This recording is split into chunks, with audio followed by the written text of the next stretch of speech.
Everyone, আসসালামু আলাইকুম।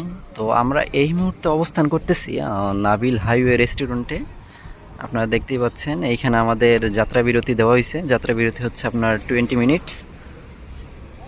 তো আমাদের ট্যুরমেট এইখানে রাখা আছে Orin travels Mercedes Benz AC bus. এই বাসটি মূলত আপনার রংপুর থেকে ঢাকা মহাখালী রুটে আপনার সার্ভিস দিয়ে থাকে। ইভেন এই বাসটির আপনার ফেয়ার হচ্ছে রংপুর থেকে ঢাকা মহাখালী 1000 টাকা। এখানে শুধুমাত্র নাবিল বাস সেটি না, এখানে আরও আপনার বিভিন্ন রুটের বাস আপনার বিরতি দিয়ে থাকে।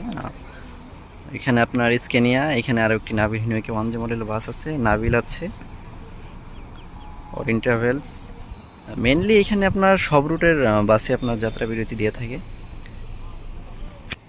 দেখতেই পাচ্ছেন। এখানে আরও দুইটি Hino Orin travels Mercedes Benz bus রাখা আছে। এটি মূলত পার্কিং করে রাখা হয়েছে, হোটেল বিরতি দ্যাটস ওয়াই আপনার রাখা হয়েছে আর কি। তো আমি মেনলি সকাল থেকে নাস্তা করে আসছি এইখানে, যার দরুন আমি মেনলি হোটেলে গিয়ে কিছু খাবো না। আর হোটেলের ভিতরে নাকি আপনার ভিডিও করা নিষিদ্ধ, সেটা তারা কিভাবে বলছে সেটা আমি জানি না। তো আমি এই কারণে হোটেল থেকে আপনার ভিডিও করতে পারিনি। আমি মেনলি আপনাদের এইখান থেকে দেখাচ্ছি ছোটোখাটো একটা আইডিয়া দিয়ে যে অবস্থাটা কেমন হবে আর কি। এবার আপনার সব কিছু আছে, দেখতেই পাচ্ছেন। সবাই ভালো থাকবেন, সুস্থ থাকবেন, ইনশাল্লাহ পরের ভিডিও কন্টিনিউ করবেন। আসসালামু আলাইকুম।